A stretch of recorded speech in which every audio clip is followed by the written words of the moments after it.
अब मैंने आपको बताया कि एमएस वर्ड और एक्सेल का आपस में कोई लेना देना नहीं है। क्यों लेना देना नहीं है जानते हो? जैसे देखो, बचपन में हम जब पढ़ते थे तो एक मैथ की बुक होती थी, मतलब कॉपी होती थी, एक हिंदी की होती थी, एक इंग्लिश की होती थी।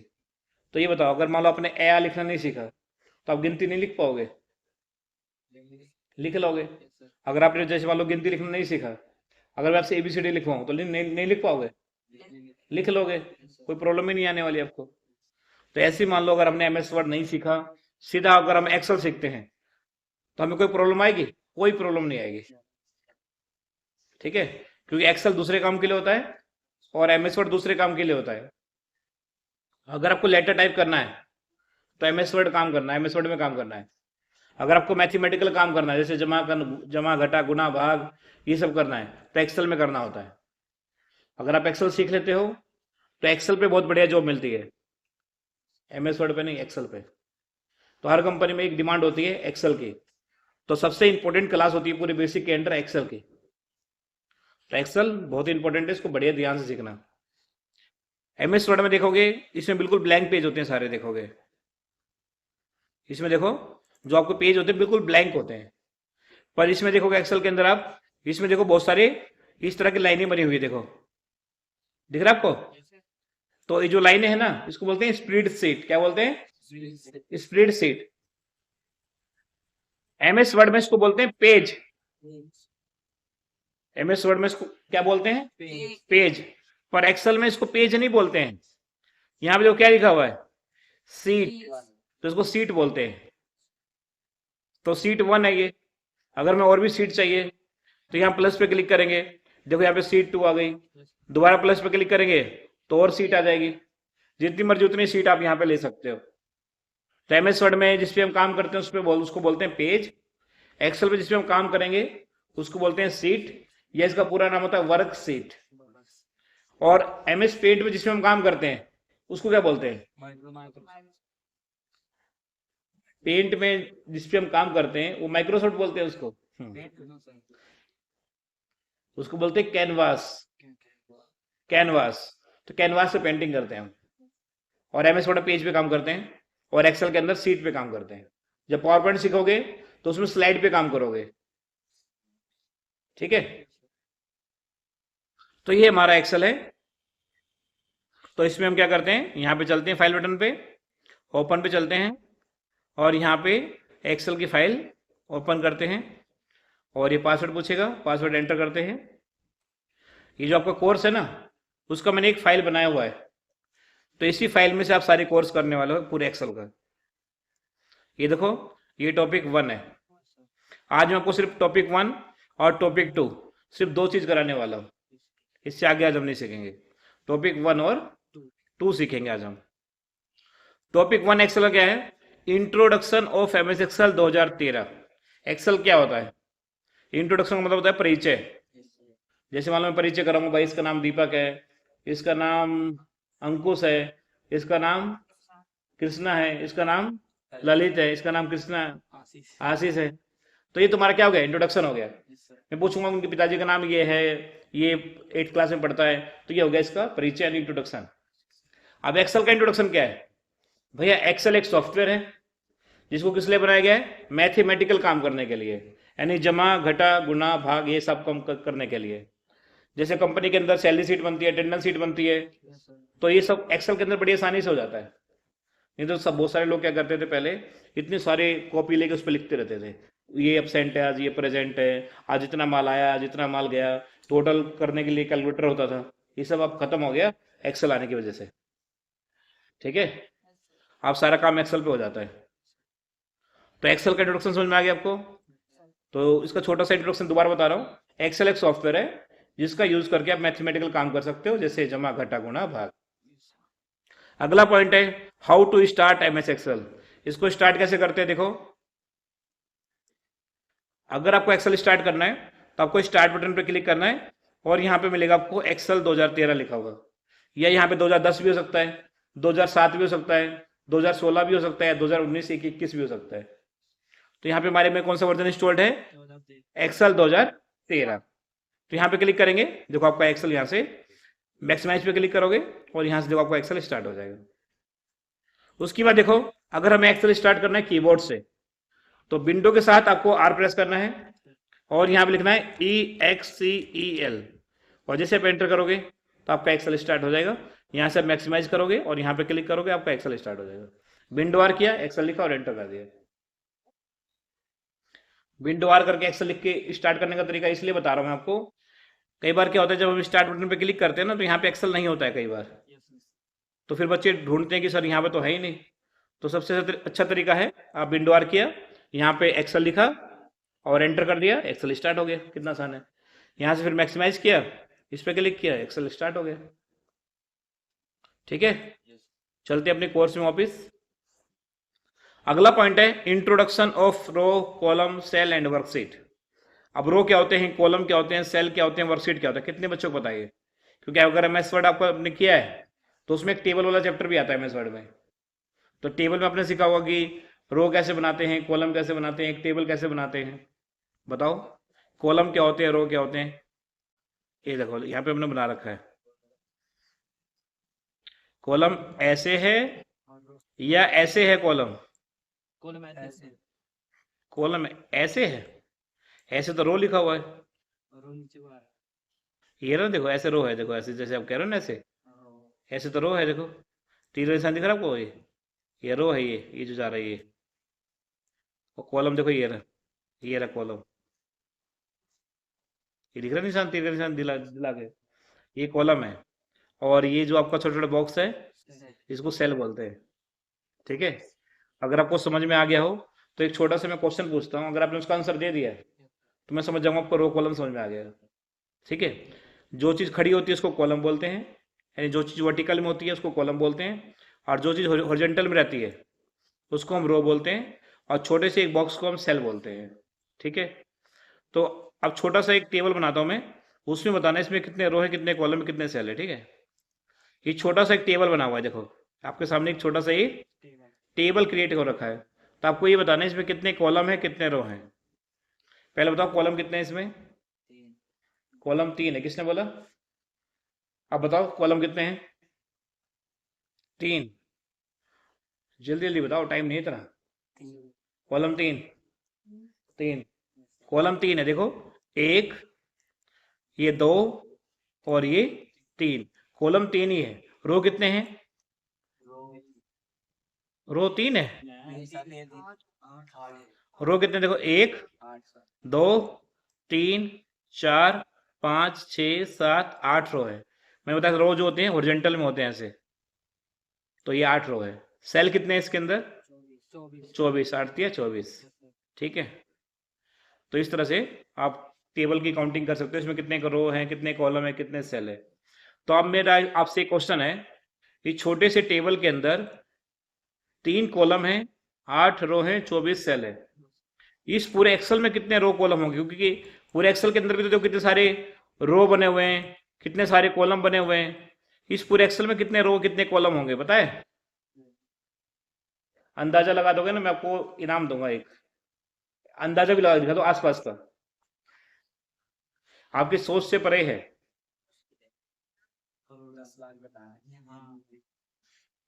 ठीक है, मैं बता दो कितना है। देखो, ये जो हमारी कॉलम की संख्या है ना, कॉलम की, ऐसे कॉलम की, ये कॉलम की संख्या है 16,384 कॉलम। और ये जो आपको दिख रहा है 32 33 34 ये रो है, ये रो की संख्या कितनी है? 10,48,576। अब बच्चे बोलेंगे सर 48,000 एक बार दिखाओ कैसे है, और यहां से मैं नीचे करता रहूंगा पूरा दिन भी, मैं ऐसे करके नीचे करूंगा ना, तभी मैं 48 लाख तक कभी जिंदगी में नहीं पहुंच पाऊंगा। पहुंच जाऊंगा 10 लाख तक? कभी नहीं पहुंच पाऊंगा। तो इसका एक तरीका होता है, कंट्रोल बटन दबा के डाउन एरो बटन प्रेस करना है। कंट्रोल बटन दबाया, डाउन एरो बटन प्रेस किया, साथ में देखो सीधा मैं कहां पे पहुंच गया? 10,48,576 वाले रो पे। इसके नीचे देखोगे कोई भी रो नहीं आ रहा है, यहाँ पे खत्म हो जाता है रो। अब यहां से एक पे जाना ऐसे पॉसिबल नहीं है, अगर आप ऐसे सोच रहे हो जाने की, तो कंट्रोल बटन दबा के आपको अप एरो प्रेस करना है, तो आप पहुंच जाओगे सीधा 22, और ऊपर बटन दबाओगे 11 और ऊपर बटन दबाओगे 7 और फिर सीधा 1 पे पहुंच जाओगे। आया समझ में कि नहीं आया? उसके बाद बोलते हैं बच्चे बच्चे बोलते हैं कि सर एक बार वो भी दिखा दो, कॉलम कितने हैं, 16,000 है कि नहीं। तो यहाँ पे कंट्रोल बटन दबा के राइट एरो प्रेस करना है। देखो हम लास्ट वाले कॉलम में आ गए हैं, इसका नंबर है XFD। XFD रोमन काउंटिंग में लिखा हुआ है, 16,384 मतलब होता है इसका। ठीक है, और दोबारा इधर आना है तो कंट्रोल लेफ्ट एरो प्रेस करेंगे, दोबारा पे इधर आ जाओगे। क्लियर है इतना?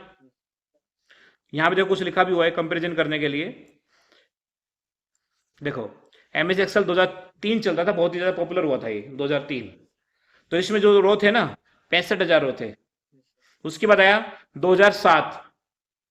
2007 में रो की संख्या कितनी हो गई?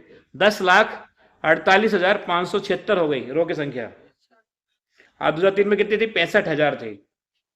फिर आप बोलोगे सर आपने लिखा हुआ है 2013, आप बात करो 2007 की, क्योंकि 7 के बाद MS ऑफिस यानी MS एक्सेल 2010 आया, फिर 2013 आया, फिर 2016 आया, 2019 आया, 2021 आया, सबसे लेटेस्ट अभी चल रहा है 2021।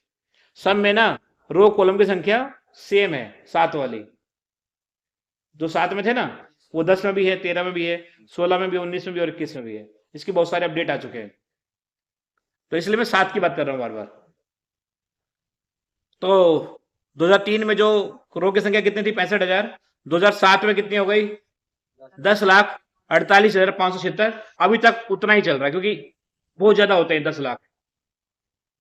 उसके बाद इसमें कॉलम कितने थे 2003 के अंदर? 256।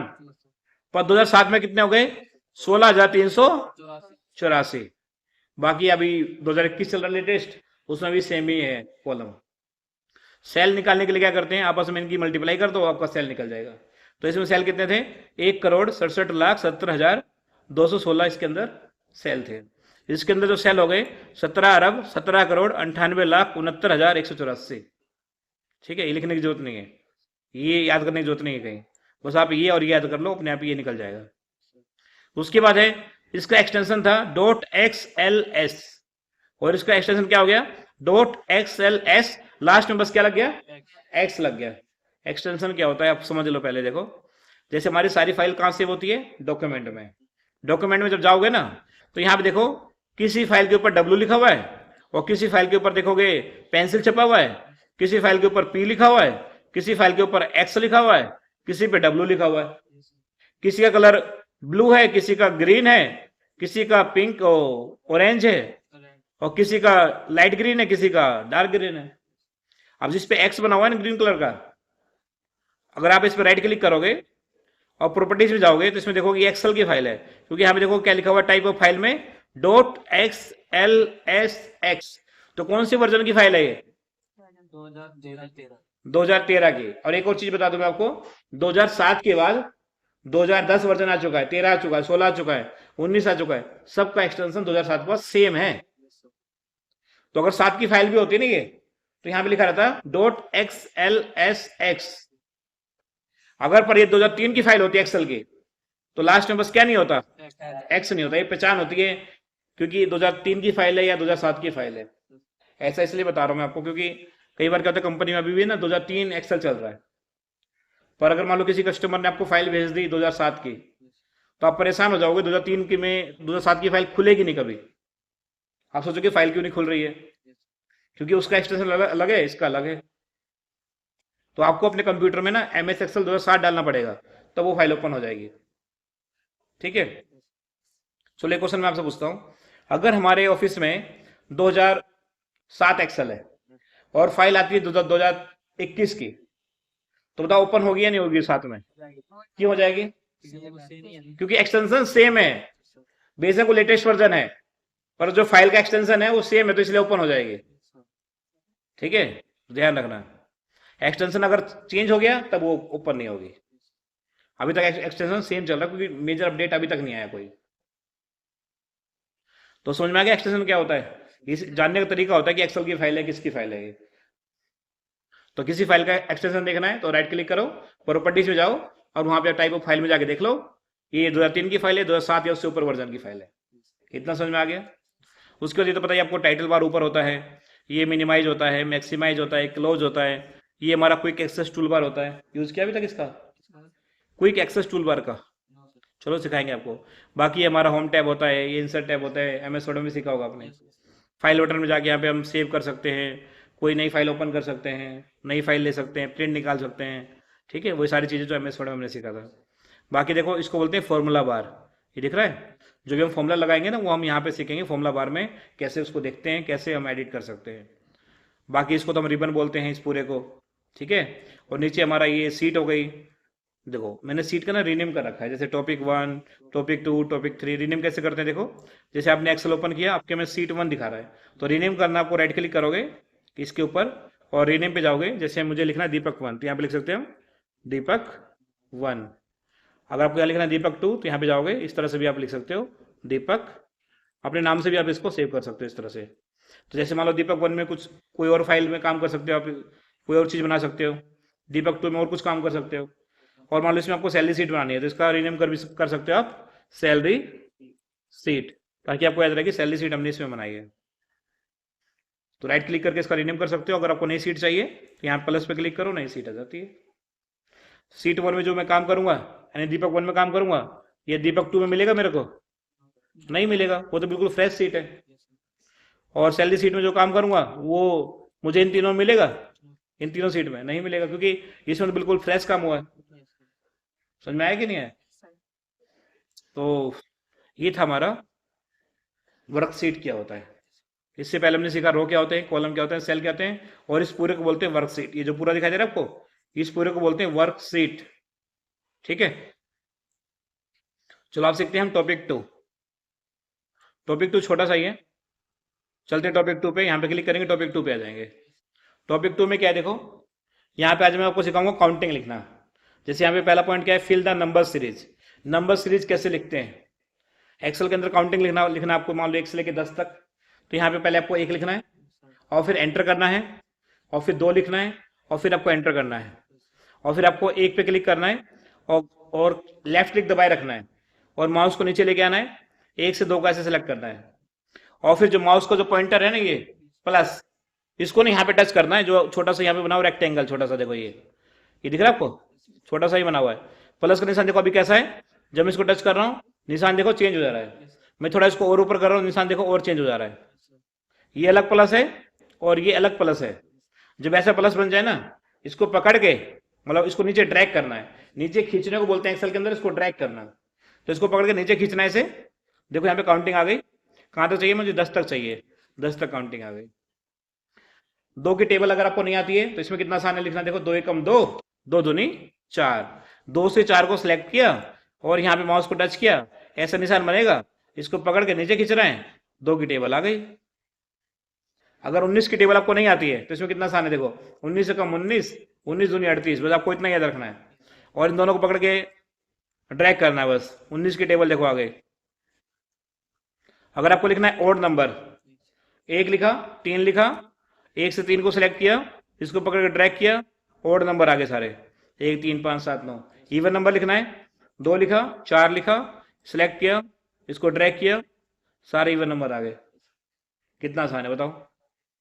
अगर मान लो बोलोगे सर आप 10 तक काउंटिंग क्यों नहीं लिख रहे हो, मतलब 10 तक ही लिख रहे हो, 100 तक लिख के दिखाओ, तो 100 तक भी बहुत आसान है। 1 लिखा, 2 लिखा, इसको पकड़ के जब तक नीचे ड्रैग करना है जब तक 100 ना आ जाए, और 100 आपको बगल में दिखता रहेगा, देखो ये देखो, ये देखो अभी 100 आ गया, 26 तक आ गया, और अब यहाँ पे 70, 100 आने वाला है, ये लो 100 तक काउंटिंग आ गई। अब मैं इसको ऊपर करके दिखाता हूँ आपको, देखो 100 तक काउंटिंग आ चुकी है। ये देखो थोड़ा स्पीड करता हूँ, ये देखो पूरी काउंटिंग है कि नहीं, देखो। तो यहाँ पे आप कितनी तक भी काउंटिंग लिख सकते हो, 1000 तक, 2000 तक, 5000 तक, ठीक है। तो ये था हमारा पहला point, fill the number series. अब अगला पॉइंट देखते हैं क्या है इसमें। अगला पॉइंट है फिल द डे सीरीज।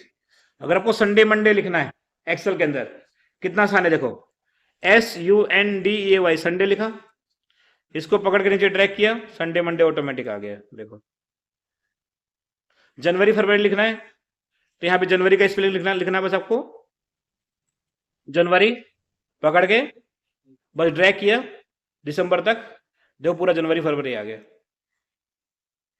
अगर मान लो किसी को संडे का स्पेलिंग नहीं आता है तो SUN भी लिख सकता है। इसको पकड़ के ड्रैग करेगा वो संडे मंडे आ जाएगा। किसी को जनवरी का स्पेलिंग नहीं आता है, कोई दिक्कत नहीं है, बस JN लिखो, इसको पकड़ के ड्रैग करो, पूरा जनवरी फरवरी आ जाएगा। पर किसी ने अगर जनवरी का स्पेलिंग गलत लिखा, जैसे मान लो मैंने यहाँ पे लिख दिया JANUAERY कर दिया, तो आप देखते हैं क्या जनवरी फरवरी आएगा? अब नहीं आएगा, क्योंकि स्पेलिंग गलत है, ध्यान रखना, ठीक है। तो स्पेलिंग अगर सही लिखोगे तो ऑटोमेटिक सारा जनवरी फरवरी आ जाएगा। पर कई बच्चे बोलते हैं सर आपने कॉलम में लिखना सिखा दिया, अगर जनवरी फरवरी में रो में लिखना है तो कैसे लिखेंगे? जैसे आपने यहाँ पे लिखा जनवरी, अगर आपको कॉलम में चाहिए तो इसको पकड़ के जनवरी को आप नीचे ड्रैग करोगे तो ये कॉलम में आएगा ऐसे। पर इसको अगर आप पकड़ के इधर ड्रैग करोगे, इसको इधर ड्रैग करोगे, तो ये इस तरह से जनवरी फरवरी आ जाएगा, इस तरह से जनवरी फरवरी मार्च अप्रैल, ठीक है। कंपनी में जब आप काम करोगे ना तो उसमें क्या होता है, मंथ के हिसाब से काम करना पड़ता है, डेट के हिसाब से काम करना पड़ता है, तो इसमें आपको ऑटोमेटिक लेना आना चाहिए। उसके बाद अगर मान लो हमें लिखना है डेट, जैसे आज डेट है 26 दिसंबर है ना आज, तो कंप्यूटर में क्या होता है, पहले लिखना पड़ता है मंथ। यहां भी देखोगे आप हमारे कंप्यूटर में पहले क्या लिखा हुआ है, मंथ। 12 दिसंबर, सॉरी दिसंबर लिखा हुआ है, पहले लिखा हुआ दिसंबर, फिर लिखा हुआ है 26 तारीख 2023। ये उल्टा क्यों है, कोई बता सकता है? हाँ बिल्कुल सही, ये अमेरिका का फॉर्मेट है और हम इंडिया में रहते हैं। कंप्यूटर जिसने डिजाइन किया है, एक्सेल जिसने डिजाइन किया है, कंप्यूटर जिसने डिजाइन किया है, वो अमेरिका ने किया है। वहां पे चलता है पहले मंथ और फिर डेट और फिर ईयर। पर इसको क्या हम चेंज कर सकते हैं? इंडियन फॉर्मेट में कर सकते हैं, वो मैं आगे सिखाऊंगा आपको। तो इसमें आपको पहले ऐसे लिखना पड़ेगा, मंथ चल रहा है दिसंबर और तारीख कितनी है 26, और फिर लिखना 2023। और फिर जैसे आप यहाँ पे देखो, अब ये एरर आ गया हैज का, इसको ठीक कैसे करते हैं? इसको पकड़ के यहाँ से आपको इसको बड़ा कर देना, क्योंकि देखो ये एरर तब आता है, जैसे मान लो जो डी कॉलम में हमने इतनी बड़ी डेट लिखी ना 12/26/2023, उसको लिखने के लिए सेल काफ़ी छोटा है, नंबर इसमें बड़ा है, तो इस तरह का नंबर दिखाई नहीं देगा इसमें। तो हमें क्या करना है, जो डी वाले कॉलम में हमने काम किया है, इसको आप इस तरह से खींच के ऐसे बड़ा कर सकते हो। तो देखो दिखाई दे रहा है अभी, अब छोटी जगह रहेगी इसके लिए तो दिखाई नहीं देगा सही से, इसको पकड़ के थोड़ा सा बड़ा कर देना से। कई बच्चे गलती पता क्या करेंगे, डी कॉलम में लिखा हुआ हमारा नंबर, वो ना बड़ा इसको करेंगे एफ को, वो कभी कभी ठीक नहीं होगा ये। तो यहाँ पे क्लिक करना, देख लेना किस वाले सेल में काम कर रहे हो आप, तो डी वाले कॉलम में काम कर रहे हैं, इसको पकड़ के आप ऐसे ड्रैग कर देना तो ठीक हो जाएगा। आप पकड़ नीचे कर देना इसको, देखो डेट आ जाएगी आपकी, देखो 26 की बताएगी 27 तारीख, फिर 28 तारीख, फिर 29, फिर 30, फिर 31, 31 के बाद 1 जनवरी 2024 आएगा। आ गया अपना डेट सारा।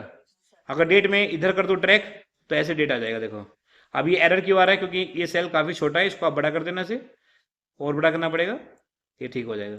ये भी बड़ा करना पड़ेगा, ठीक हो गया, इसको भी बड़ा करना पड़ेगा, ये ठीक हो जाएगा। आ रहा समझ में? तो ये था हमारा एक्सेल का दूसरा टॉपिक, जिसमें हमने क्या सीखा, fill the number series, fill the day series, और फिल द मंथ सीरीज, और फिल द डेट सीरीज। इतना क्लियर है आपका? आप क्या करना, आपको प्रैक्टिस कैसे करोगे, देखो आपको अपने कंप्यूटर पे जाना है, एक्सेल ओपन करना है, क्योंकि मैंने पढ़ा तो दिया, बच्चों को वहां पे जाके पता ही नहीं चलता कि हमें करना क्या है आज। क्या करना है आपको, देखो पहले वाले टॉपिक में कोई भी प्रैक्टिकल नहीं है, पहले वाले टॉपिक में कोई भी प्रैक्टिकल नहीं है, ध्यान रखना। प्रैक्टिकल है सारा किस, कौन से वाले टॉपिक में? टॉपिक 2 में। तो आपको यहाँ पे पहले 5 सीट लेनी है, कितनी? 5, 2 3 4 5। फिर क्या करना, आपको रीनेम करना है। सीट 1 पे राइट क्लिक किया, रीनेम किया, यहाँ पे लिखना आपको पहले काउंटिंग 1 से लेकर 100 तक, तो यहाँ लिखोगे काउंटिंग। फिर सीट 2 पे जाना है, राइट क्लिक करना है, रीनेम करना है, यहाँ पे आपको लिखना है टेबल, कहाँ तक? 20 तक। यहाँ पे करना आपको राइट क्लिक, फिर रीनेम करना है, यहाँ पे आपको लिखना है वीक्स नेम, ठीक है। ऐसे सीट 4 पे जाना है, राइट क्लिक करना है, और यहाँ पे आपको लिखना है मंथ्स नेम, और यहाँ पे आपको लिखना है डेट सीरीज, डेट। अब काउंटिंग पे जाना है, आपको यहाँ पे लिखना है काउंटिंग 1 से लेकर 100 तक, तो 1 लिखा, 2 लिखा, 1 से 2 को ड्रैग किया, और यहाँ पे हमने 10 तक लिख दिया। फिर आपने लिखा यहाँ पे 11, एंटर किया, 12, और फिर 11 से 12 को सिलेक्ट किया, इसको पकड़ के ड्रैग कर दिया। फिर आपने लिखा यहाँ पे 21, 22, पकड़ के इसको ड्रैग कर दिया। तो ऐसे 100 तक आपको काउंटिंग लिखनी है। टेबल में आओगे तो सीट को थोड़ा यहाँ से जूम कर लेना, प्लस पे क्लिक करके। अब यहाँ पे लिखना आप 2 एकम 2, 2 दूनी 4, सिलेक्ट करके 20 तक टेबल आ गई। फिर 3 एकम 3, 3 दूनी 6,